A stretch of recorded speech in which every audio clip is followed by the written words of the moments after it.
दीपक और सोनाली, तुम दोनों क्या कहीं जा रहे हो बेटा? हाँ माँ, मैं और सोनाली बाहर घूमने जा रहे हैं। हाँ माँ जी, हम बाजार में चटपटी चाट, गोलगप्पे और दही बल्ले खाने जा रहे हैं। क्या?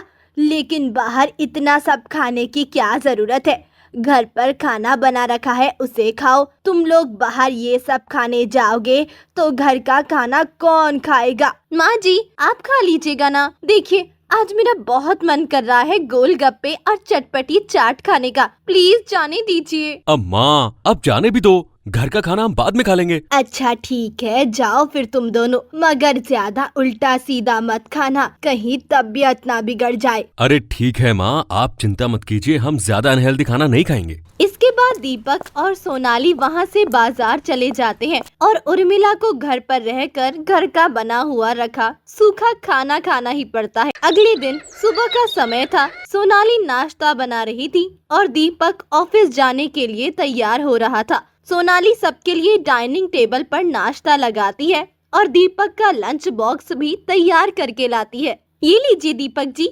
आपका लंच मैंने पैक कर दिया है। Thank you Sonali. उसे तो लंच दे दिया तूने, अब हमें भी नाश्ता दे दे बहू। इतनी देर से मैं यहाँ बैठी हूँ। हाँ हाँ माँ जी, ये लीजिए आपका नाश्ता। और दीपक, तुम भी नाश्ता शुरू करो। हाँ सोनाली, मैं खाता हूँ। ए जी सुनिए ना, मैं आपसे कुछ मांगू तो आप पूरा करेंगे? अरे हाँ हाँ, बताओ ना, क्या चाहिए तुम्हें? आज तुम ऑफिस से आते वक्त बाजार की मशहूर दुकान से गर्मा गर्म चाट पकौड़ी ले आना मेरे लिए। मेरा बड़ा मन कर रहा है चाट पकौड़ी खाने का। ये क्या कह रही है बहू? अभी कल ही तू गोलगप्पे, दही भल्ले और ना जाने क्या क्या खाने बाजार गई थी। तेरा मन नहीं भरा? वो तो कल की बात हो गई ना माँ जी। चाट पकौड़ी खाने का तो मन आज कर रहा है। अब क्या तू रोज रोज चाट पकौड़ी खाएगी? अरे कोई बात नहीं माँ, खाने दो ना। ठीक है सोनाली, मैं तुम्हारे लिए चाट पकौड़ी ले आऊंगा। मिर्ची थोड़ी ज्यादा डलवाना, और हाँ, हरी चटनी लाना मत भूलना। हरी चटनी के बिना तो मजा ही नहीं आता। हाँ हाँ अच्छा ठीक है, अब मैं ऑफिस चलता हूँ यार। ओके, जल्दी आना। दोपहर का समय होता है। घर की डोर बेल बजती है। सोनाली दरवाजा खोलती है और कोई उसके हाथ में एक पैकेट पकड़ा कर चला जाता है। बहू, कौन था दरवाजे पर और तेरे हाथ में ये क्या है? माँ जी, वो डिलीवरी बॉय था और मेरे हाथ में ये छोले कुलचे हैं। दरअसल मैंने एक होटल से मसालेदार छोले कुलचे ऑर्डर किए थे, तो वही है ये। क्या छोले कुलचे?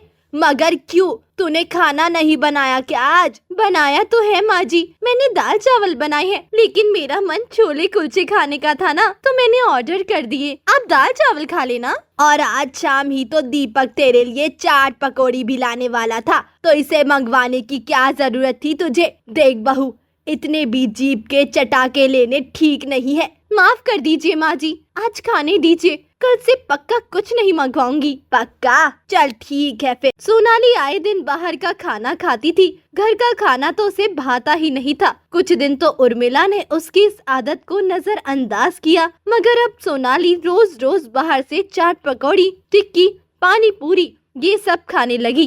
तभी उसकी सास उर्मिला का भी गुस्सा बढ़ने लगा था। अगले दिन, इतनी सज धज कर कहाँ चली बहू? कहीं नहीं माँ जी, बस किसी काम से यही पास की दुकान तक जा रही थी। काम से जा रही थी या फिर कुछ खाने जा रही थी? सच सच बता। माँ जी, मेरी सहेली का फोन आया था। वो कह रही थी कि मार्केट में एक नई चाट पकौड़ी की दुकान खुली है। वहाँ बहुत अच्छी आलू टिक्की मिलती है और साथ ही उस दुकान की चाट पापड़ी भी बहुत मशहूर है। दुकान वाला आलू टिक्की पर ठंडा ठंडा दही, चाट मसाला, हरी चटनी और लाल चटनी और ना जाने क्या क्या डाल कर देता है। और उसकी पापड़ी चाट भी बहुत चटपटी और करारी है। बस ये बातें सुनकर मुझसे रहा नहीं गया और मैं तैयार होकर वही आलू टिक्की और पापड़ी चाट खाने जा रही हूँ। मेरे तो अभी से ही मुंह में पानी आ रहा है माँ जी। बस शुरू हो गया तेरा चटोरापन। बहू, ये सब हरकतें छोड़ दे, छोड़ दे। रोज रोज बाहर का खाना सेहत के लिए ठीक नहीं रहता। अपनी जुबान को थोड़ी लगाम लगा और इसे थोड़ा घर का खाना भी चखा। माँ जी प्लीज, आज जाने दीजिए ना। नहीं, घर में बैठ और घर का शुद्ध खाना खा। तुझे पता है ये सब बाहर की खाने पीने की चीजों में आजकल लोग ना जाने क्या क्या मिलाने लगे हैं। बाहर का खाना खाने से ही लोगों की बड़ी बड़ी बीमारियां होती है और तबीयत बिगड़ती है। माँ जी, आज जाने दीजिए ना, मैंने अपनी सहेली से भी कह दिया है, वो मेरा इंतजार कर रही होगी। क्या तेरी सहेली भी आ रही है? जी माँ जी। अच्छा चल ठीक है फिर जा, मगर याद रखना ये आखिरी बार है जब मैं तुझे बाहर से ये सब अनाप शनाप खाने के लिए भेज रही हूँ। ठीक है माँ जी। अच्छा तो मैं चलती हूँ। हाँ, और हाँ बहू, टाइम से घर वापस आ जाना। जी माँ जी। अगले दिन सोनाली को फिर से बाहर का कुछ चटपटा मसालेदार खाना खाने का मन करता है, लेकिन इस बार वो सोच में पड़ जाती है कि कैसे वो कुछ चटपटा खाना खाए, क्योंकि उसकी सास ने उसे बाहर जाने से मना कर दिया है। और तो और अब उसकी सास ने उसे बाहर का खाना खाते हुए देख लिया तो उसकी खैर नहीं होगी। हे भगवान, अब क्या करूँ, कैसे बाहर जाऊँ? माँ जी ने सख्त मना कर रखा है बाहर जाने के लिए। अब तो मैं ऑर्डर करके भी कुछ बाहर से नहीं मंगवा सकती। माँ जी ने देख लिया तो फिर गुस्सा करेंगी। घर में बनी सब्जी रोटी खाने का भी मेरा बिल्कुल मन नहीं है। क्या करूँ? खाली पेट दिमाग भी नहीं चल रहा मेरा। अरे हाँ, ऐसा करती हूँ, दीपक जी को फोन लगाती हूँ और उनसे ही कह देती हूँ कि आते वक्त कुछ चटपटा मसालेदार चाइनीज फूड ले आना। हाँ, ये ठीक रहेगा। फिर क्या था, सोनाली दीपक को फोन लगाती है और उससे बाहर का खाना मंगवाती है। और शाम को जब दीपक उसके लिए चाइनीज फूड लेकर आता है तो वो अपनी सास से छुपाकर उसे अपने कमरे में ले जाती है और आराम से बैठकर खाती है। अब सोनाली, मैं तुम्हारे लिए आज ये सब ले तो आया हूँ, मगर माँ ठीक कहती है, रोज रोज बाहर का खाना ठीक नहीं रहता। अब ये सब थोड़ा कम भी कर दो यार। क्या दीपक जी, आप भी मुझे माँ जी की तरह ताने सुना रही हैं? सिर्फ एक ये खाने पीने का ही तो शौक है मुझे, आप मुझे इसके लिए भी मना कर रही हैं? हाँ, क्योंकि हमें और माँ को तुम्हारी परवाह है। कुछ दिनों तक सोनाली इसी तरह दीपक से बाहर का खाना मंगाती है और अपनी सास को बिना बताए अपने कमरे में बैठकर खाती है। लेकिन जब दीपक भी सोनाली के लिए रोज रोज बाहर का खाना लाकर थक गया तो उसने सोनाली की इस आदत को छुड़वाने की ठान ली। एक दिन, क्या हुआ बहू, मैं बहुत दिन से देख रही हूँ तू रात को खाना ही नहीं खा रही, सब ठीक तो है ना? सब ठीक है माँ जी, कहीं तूने मेरी बात का ज्यादा बुरा तो नहीं मान लिया? देख बहू, मैं तुझे रोज रोज बाहर का खाने से मना करती हूँ, मगर कभी कभी तो तू बाहर का खाना खा ही सकती है। इसीलिए चल, आज मैं तेरे लिए दीपक से कहकर आलू टिक्की बर्गर मंगवा देती हूँ, वो भी चीज के साथ। क्या सच में माँ जी? आप मजाक तो नहीं कर रही? नहीं नहीं, मैं सच में तेरे लिए बर्गर मंगवा रही हूँ। वैसे भी इतने दिनों से तो तूने बाहर का कुछ खाया ही नहीं। माँ जी, आप नहीं जानती, मगर मैं तो रोज ही बाहर का खाना खा रही हूँ। इसके बाद दीपक ऑफिस से आते वक्त अपनी माँ के कहने पर सोनाली के लिए बर्गर ले आता है, जिसे सोनाली आराम से बैठकर खाती है। माँ जी, आप भी लीजिए ना। नहीं नहीं बहू, तू ही खा, मुझे इन सब का शौक नहीं है। दीपक जी, आप तो लीजिए ना। नहीं सोनाली, तुम ही खाओ। जैसे ही सोनाली बर्गर खाना शुरू करती है, उसके मुंह में कुछ अटक जाता है और जैसे ही सोनाली उसे बाहर निकाल कर देखती है, वो शॉक्ड हो जाती है। ये क्या है? कॉकरोच! मेरे बर्गर में कॉकरोच है! छी छी छी, खाने में कॉकरोच? बहू, मैं तो पहले ही कह रही थी कि बाहर का खाना मत खाया कर, देख लिया इसका नतीजा। मैं भी कहता था ना कि बाहर का खाना अनहाइजेनिक होता है, मगर तुम मानी नहीं। छी, मैं आज के बाद कभी बाहर का खाना नहीं खाऊंगी। इसे जल्दी फेंक दीजिए दीपक जी, और आज के बाद कभी कुछ मत लाना। सोनाली वहाँ से उठकर कुल्ला करने जाती है। आपका आइडिया काम कर गया माँ। मैंने आपके कहने पर आते वक्त इस बर्गर में नकली कॉकरोच रख दिया था। मैंने तो पहले ही कहा था ये आइडिया काम कर जाएगा। अब इस नकली कॉकरोच को यहाँ से जल्दी हटा दे, इससे पहले सोनाली देख ले। हाँ माँ, अब तो सोनाली सपने में भी कभी बाहर का खाना नहीं खाएगी।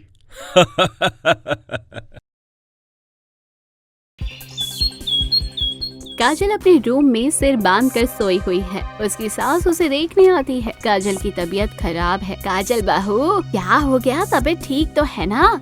क्या हुआ? जी मम्मी जी, तबीयत ठीक नहीं लग रही है, सर दर्द से फटा जा रहा है। तुम रुको, मैं तुम्हें दवाई दे देती हूँ, उससे तुम्हें आराम मिलेगा। दवाई मैंने खा ली है मम्मी जी, बस थोड़ी देर सोना चाहती हूँ। ताकि आराम मिल जाए। फिर उठकर खाना भी तो बनाना है। नहीं बहू, तुम आराम करो, तुम्हारी तबीयत ठीक नहीं है। आज खाना मैं बना लूंगी। थैंक यू मम्मी जी, मेरे सिर में बहुत तेज दर्द हो रहा है, मैं थोड़ी देर सो जाती हूँ। सास वहाँ से चली जाती है और बहू अपने असली रूप में आती है। मुस्कुराते हुए खुद से कहती है, तू तो बहुत अच्छी एक्टर है काजल, कैसे सास को बेवकूफ बना दिया। चलो अच्छा है, आज शाम के खाने से तो छुट्टी मिली। हंसते हुए काजल चादर ओढ़ कर सो जाती है। अगले दिन काजल किचन में खाना बना रही होती है और अपने आप से कहती है, पता नहीं इस खाने से कब छुटकारा मिलेगा। मेरा बस चले तो मैं खाने वाली बाई लगवा दूं और आराम करूं दिन भर, लेकिन मेरी सास माने तब ना। काजल की सास किचन में आती है। काजल बेटा, खाना बन गया क्या? जी मम्मी जी, बस बन गया, अभी लगा देती हूँ। अच्छा बेटा सुनो, शाम को मेरी बहुत पुरानी 2 सहेलियाँ आ रही हैं, उनके नाश्ते पानी का इंतजाम कर लेना। कुछ बाहर से मंगवा लेना, कुछ घर पर बना लेना। उनकी खातिरदारी में कोई कमी नहीं होनी चाहिए। जी मम्मी जी, आप बिल्कुल भी चिंता मत कीजिए, मैं अच्छे से तैयारी कर लूंगी। इतना बोलकर काजल की सास बाहर चली जाती है और काजल का चेहरा उतर जाता है। अरे यार, अब ये सासू माँ की सहेलियाँ कहाँ से आ टपकी। अब उनके लिए अलग से नाश्ते की तैयारियाँ करो, उनकी खातिरदारी करो, मुझसे नहीं होगा इतना सब कुछ। कोई ना कोई बहाना तो बनाना ही पड़ेगा। शाम को काजल अपनी सास के पास आती है। उसके चेहरे पर परेशानी है। क्या हुआ बहू, तुम परेशान लग रही हो? असल में मम्मी जी, मेरी सहेली का फोन आया था, उसकी तबीयत बहुत ज्यादा खराब हो गई है, उसे अस्पताल ले जाना पड़ेगा। उसके घर पर कोई नहीं है और उसका हस्बैंड भी बिजनेस टूर पर गया है। ओह अच्छा, मुझे उसके पास जाना पड़ेगा। मम्मी जी, उसकी तबीयत बहुत ज्यादा खराब है। हाँ हाँ बेटा, तुम जाओ, अपनी सहेली को डॉक्टर के पास दिखा कर ले आओ और जरूरत पड़े तो रात में वहीं रुक जाना उसकी देखभाल करने के लिए। वो तो ठीक है मम्मी जी, लेकिन आपकी सहेलियाँ भी तो आज आ रही हैं, उनके लिए भी तो नाश्ते की तैयारियाँ करनी थी, वो मैं कैसे कर पाऊंगी। कोई बात नहीं बेटा, तुम्हारा अपनी सहेली के पास जाना ज्यादा जरूरी है। तुम जाकर उसे डॉक्टर के पास दिखा लाओ, नाश्ते की तैयारियाँ मैं खुद कर लूंगी। पक्का मम्मी जी, मुझे बहुत बुरा लग रहा है, आपकी सहेलियाँ आ रही है और मुझे जाना पड़ रहा है। कोई बात नहीं बेटा, तुम जाओ, यहाँ मैं सब संभाल लूंगी। ठीक है मम्मी जी। काजल अपनी सहेली के घर पर है, जहाँ पर उसकी एक और सहेली बैठी है और सब आपस में मस्ती कर रही हैं, गप्पे लड़ा रही है और पार्टी चल रही है। ये तूने बहुत अच्छा किया जो यहाँ आ गई, कितने दिनों बाद हम लोग सब मिलकर बातें कर रहे हैं, मस्ती कर रहे हैं। हाँ यार मोना, वरना अभी मैं अपनी सास की सहेलियों की खातिरदारी कर रही होती। लेकिन तू आ कैसे गई? तेरी सास ने तुझे आने कैसे दिया? वो तो टॉप सीक्रेट है, किसी को बताने का नहीं है। अरे हमें बता दे यार, तेरा टॉप सीक्रेट, हम भी घर में काम कर करके परेशान हो गए हैं, हम भी तेरा सीक्रेट इस्तेमाल करके मौज करने जाया करेंगे। सभी हंसने लगते हैं।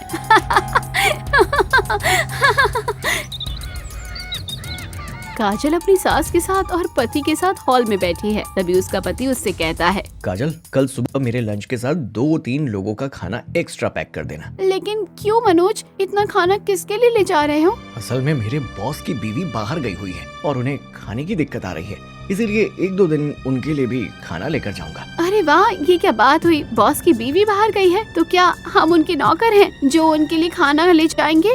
बात को समझा करो काजल, ये बॉस को इम्प्रेस करने का अच्छा टाइम है, इसी बहाने अपने प्रमोशन की भी बात कर लूंगा। वैसे भी बेटा, किसी को खाना खिलाना पुण्य का काम होता है, अगर 1-2 दिन थोड़ा ज्यादा खाना देना भी पड़े तो इसमें कौन सी बड़ी बात है। ठीक है मम्मी जी, जैसा आप कहें।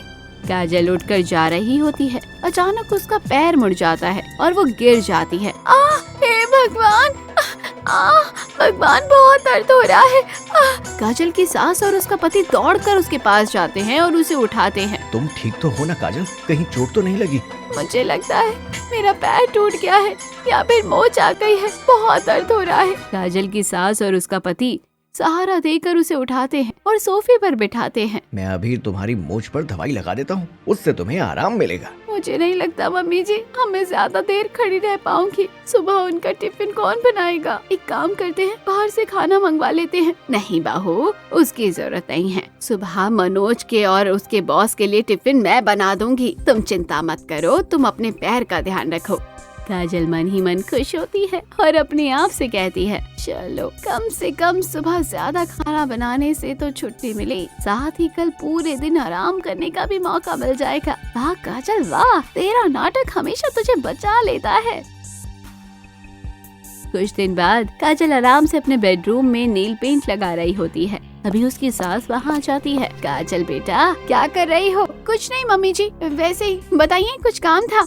हाँ बेटा, वो असल में आज शाम को कुछ मेहमान आ रहे हैं। मेहमान? कौन मेहमान मम्मी जी? मेरे कुछ रिश्तेदार आ रहे हैं, 2-3 लोग हैं और रात को यहीं रुकेंगे, तो तुम खाने की और उनके रुकने की सारी व्यवस्था कर देना।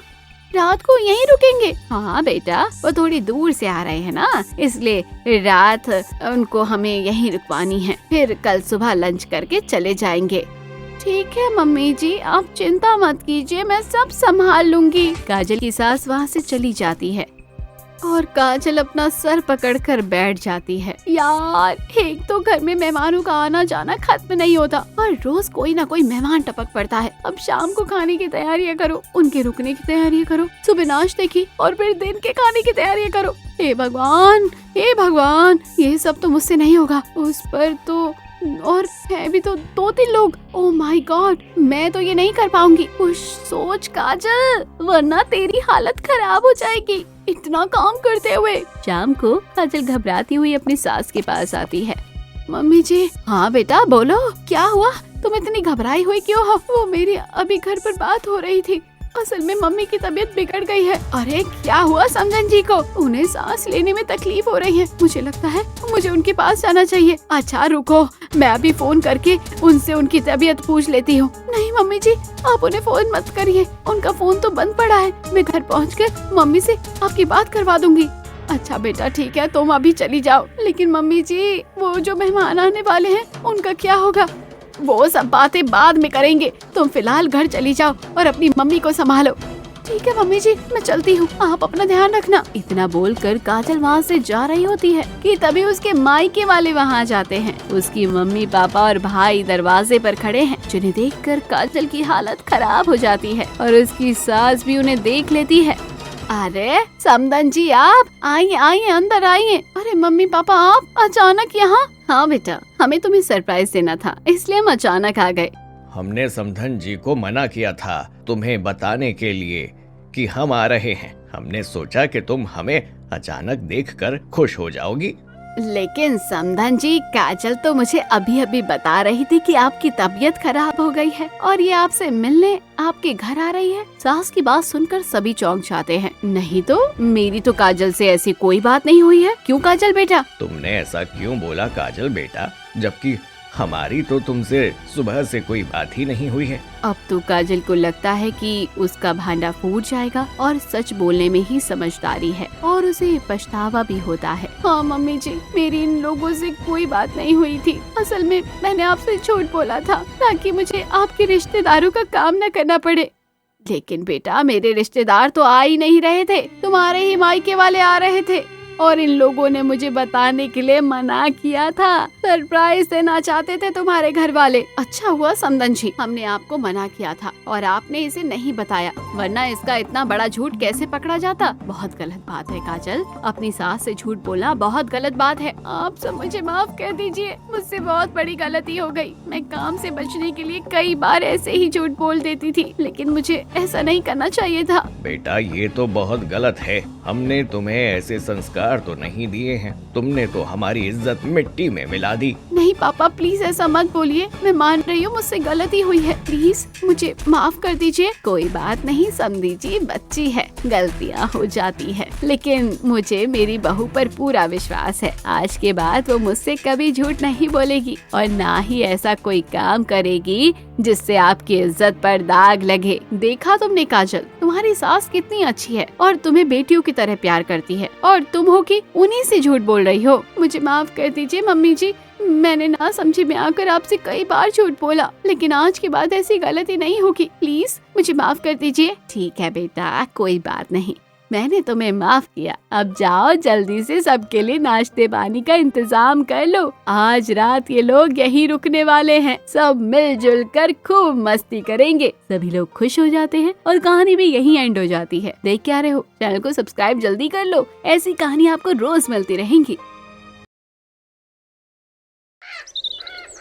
लता और उसकी सास किचन में खड़ी होकर बातें कर रहे हैं। जी मम्मी जी, खाने में पनीर की सब्जी और लच्छा पराठा बना रही हूँ। ठीक है बाहू, उसके साथ में वेज पुलाव और रायता भी बना लेना। रात में रायता ठीक नहीं रहता मम्मी जी, वो कल सुबह बना लूंगी। अभी वेज पुलाव बना लेते हैं। रायता भी बना लो बेटा, राकेश को बहुत पसंद है। अचानक लता अपनी सास को लात मार देती है और उसकी सास दूर जाकर गिरती है। हे भगवान, मर गई मैं तो। बाहू, ये तुमने क्या किया? भगवान, मेरी कमर। लता दौड़ कर जाती है और अपनी सास को उठाती है। मम्मी जी, आपको ज्यादा लगी तो नहीं? लगी तो नहीं मतलब? तुमने मुझे इतनी जोर से लात मारी है, मेरी तो लगता है कमर ही टूट गई है। लता का पति दौड़ कर आ जाता है। क्या हुआ मम्मी, आप ठीक तो हो ना? अरे आप कैसे गिर गई? तुम्हारी पत्नी से पूछो। इसकी लात मारने की आदत से तो मैं परेशान हो गई हूँ। कभी भी कहीं भी किसी को भी लात मार देती है, वो भी इतना जोर से। लगता है मेरी कमर टूट गई है। अरे मुझे उठाओ, बहुत दर्द हो रहा है। राकेश और लता मिलकर सास को उठाते हैं। मुझे माफ कर दीजिए मम्मी जी, मैं क्या करूँ, मेरी आदत ही ऐसी है, आपको तो पता ही है। लता अपनी हरकत पर शर्मिंदा होती है। अगले दिन लता की काम वाली ज्योति किचन में बर्तन धो रही होती है। तभी लता वहाँ आती है। ज्योति, अच्छे से बर्तन धोना, कल भी बर्तन में साबुन लगा रह गया था। ठीक है भाभी, कभी कभी हट जाता है। वैसे तो मैं अच्छे ही बर्तन धोती हूँ, पूरे मोहल्ले वाले तारीफ करते हैं मेरी। हाँ बिल्कुल करते होंगे, लेकिन हमारे यहाँ तो तू अभी भी देख कैसे बर्तन धोती है, और उसमें भी कल बर्तन में साबुन लगा हुआ था। हो जाता है भाभी, कभी कभी तो होता है। अरे अगर नहीं जम रहा तो कोई और देख लो। अचानक लता ज्योति को लात मार देती है और ज्योति नीचे जाकर गिर पड़ती है। भाभी, ये आपने क्या किया? मुझे लात क्यों मार दी? हे भगवान, इतनी जोर से लात कौन मारता है? आवाज सुनकर लता की सास दौड़ कर आती है और देखती है कि काम वाली नीचे पड़ी हुई है। अरे ज्योति, तुझे क्या हुआ? तू नीचे कैसे गिर गई? अरे मम्मी जी, मैं गिरी नहीं हूँ, बल्कि आपकी बहू ने मुझे लात मार कर नीचे गिरा दिया है। ये बात सुनकर सास हैरान रह जाती है और बहू की तरफ देखती है। बहू शर्मिंदा होती है। अरे बेटा, गलती से हो गया होगा, ऐसी कोई लात थोड़ी ना मारता है। अरे नहीं मम्मी जी, इतनी जोर से लात कोई गलती से मारता है क्या? आपकी बहू को कोई बीमारी है, इसका इलाज करवाओ। अच्छा, तो उठ जा, तुझे कहीं लगी तो नहीं? मुझे लगी तो चाहे ना लगी हो, कल से आप दूसरी काम वाली ढूंढ लेना। मैं इस घर में काम नहीं कर सकती। ऐसा मत बोल ज्योति, अभी तो तुझे ही 2 दिन हुए हैं आए हुए। माफ कर दो मुझे मम्मी जी, मैं इस घर में काम नहीं करूंगी। आपकी बहू लात मारती है, इसे किसी अच्छे डॉक्टर को दिखाओ। मैं जा रही हूँ। ज्योति वहाँ से चली जाती है और सास बहू पर गुस्सा करती है। ये क्या किया तुमने लता? काम वाली को भी लात मार दी। मम्मी जी, मैं क्या करती? वो अचानक से मेरी लात उठ गई और उसे जोर से लग गई। अरे अब हमारे घर में कोई भी काम वाली काम करने नहीं आएगी। ज्योति सबको ये बात बता देगी कि तुम लात मारती हो। अब कौन धोएगा बर्तन, कौन लगाएगा पोछा? मुझे माफ कर दीजिए मम्मी जी। अरे तुम्हारी माफी का क्या मैं अचार डालूं? हे भगवान, वो कौन सी घड़ी थी जब मैं तुम्हें बहू बना कर लाई थी। सास गुस्से में वहाँ से चली जाती है। अगले दिन सुबह लता का पति ऑफिस जाने के लिए तैयार होता है। लता उसे टिफिन देती है। लता, मेरा टिफिन दे दो जल्दी, मुझे देर हो रही है। बस अभी लेकर आई, ये लीजिए आपका टिफिन। शाम को कुछ सामान तो नहीं लाना है ना? हाँ, शाम को आते वक्त आप सब्जी ले आना। आलू, मटर, धनिया, मिर्ची, भिंडी, जो भी हरी सब्जी हो मिले तो वो ले आना। अच्छा ठीक है, ले आऊंगा। चलता हूँ, बाय। जैसे ही लता का पति उसे बाय बोलता है, लता खींच कर एक लात उसे मार देती है और वो दरवाजे के बाहर जाकर गिरता है। लता, ये तुमने क्या किया? मुझे क्यों लात मारी? लता दौड़ कर जाती है और अपने पति को उठाती है। तब तक उसकी सास भी वहाँ आ जाती है। मुझे माफ कर दीजिए राकेश जी, मैंने जान के नहीं किया।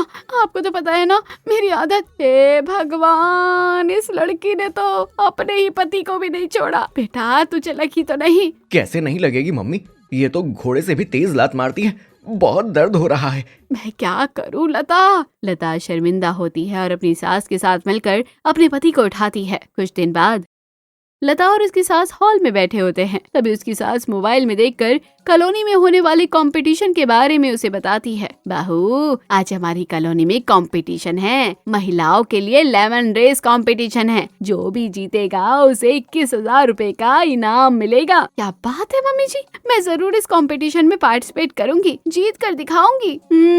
जरूर बेटा, तुम भी कंपटीशन में नाम लिखवा दो, शाम को हम लोग चलेंगे, मुझे यकीन है तुम ही जीतोगी। कुछ ही देर बाद सभी लोग कंपटीशन में जमा होते हैं। 3-4 औरतें मुंह में चम्मच दबाकर उसमें नींबू रखकर खड़ी हैं। लता भी उसमें एक रेस का हिस्सा हो चुकी है। तभी रेस शुरू होती है। लता जल्दी जल्दी दौड़कर रेस को जीत लेती है और बहुत खुश होती है। लता की सास भीड़ में बैठी हुई है, उसके लिए वो खुश होती है और तालियां बजाती है। बहुत अच्छा बेटा, शाबाश, बहुत अच्छे। लता इस रेस को जीत तो लेती है और दौड़ दौड़ कर आकर अपनी सास के गले लग जाती है। देखा मम्मी जी, मैंने कहा था ना आपको कि ये रेस मैं ही जीतूंगी। हाँ बेटा, मुझे पूरा यकीन था कि ये रेस तुम ही जीतोगी। शाबाश बेटा, बहुत अच्छे। स्टेज में अनाउंसमेंट होता है। फीमेल जज लिफाफा और ट्रॉफी लेकर खड़ी है। सभी महिलाओं ने बहुत अच्छा कंपटीशन किया, सभी एक से बढ़कर एक है, लेकिन कोई एक तो विनर बनता ही है। और आज इस लेमन रेस की विनर बनी है श्रीमती लता। सभी लता के लिए तालियां बजाने लगते हैं। लता की सास उसके लिए बहुत खुश होती है। लता स्टेज पर जाती है, जज उसे बधाई देते हैं, लिफाफा देती हैं और ट्रॉफी देते हैं। तभी अचानक से लता जज को जोर से लात मार देती है और वो स्टेज से नीचे गिर जाती है। ये देखकर सभी हैरान हो जाते हैं। लता की सास ये देखकर अपना सर पकड़ लेती है। बाकी सब लोग आपस में बात करने लगते हैं। लता भी हैरान है कि उसने क्या कर दिया। लता की सास दौड़ कर जाती है और जज को उठाती है। ये तुमने क्या किया लता? मुझे लात क्यों मारी? वो गलती से हो गया, मुझे माफ कर दीजिए। गलती से? इस तरह इतनी जोर से कोई लात मारता है क्या? अरे गलती से कौन मारता है? क्या मेरे पैर में चोट आई है? देखो बहुत दर्द हो रहा है।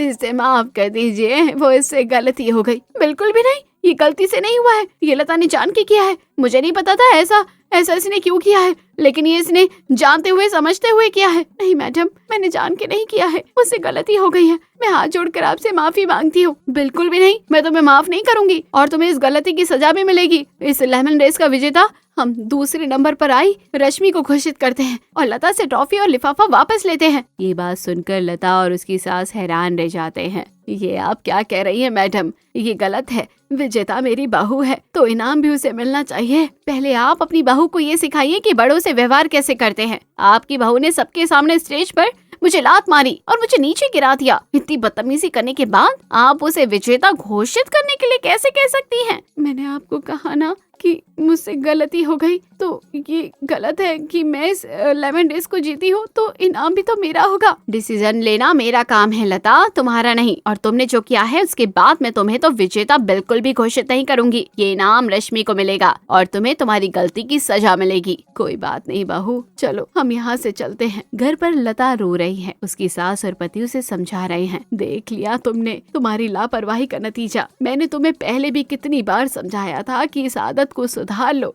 लेकिन तुम हो कि मेरी एक नहीं सुनते हो। आप लोग सही बोल रहे हैं। आज मेरी गलती की वजह से ही मेरी मेहनत में मिट्टी मिल गई है। मुझे अपनी इस गलती को सुधारना ही पड़ेगा। कोई भी ऐसी आदत नहीं होती बेटा जिसे सुधारा ना जा सके। और जब हमें पता है कि हमारी आदत ये है और आगे चलकर मुसीबत बन सकती है, तो हमें उसे जरूर सुधारना चाहिए। हाँ लता, पूरा मन लगाकर अगर तुम इस आदत को बदलना चाहोगी तो जरूर बदल लोगी और हम लोग भी तुम्हारा साथ देंगे। मुझे मेरी गलती की सजा मिल गई है मम्मी जी। मैं अपनी इस आदत को जरूर सुधार लूंगी और आप लोगों को बदल कर दिखाऊंगी, देखना।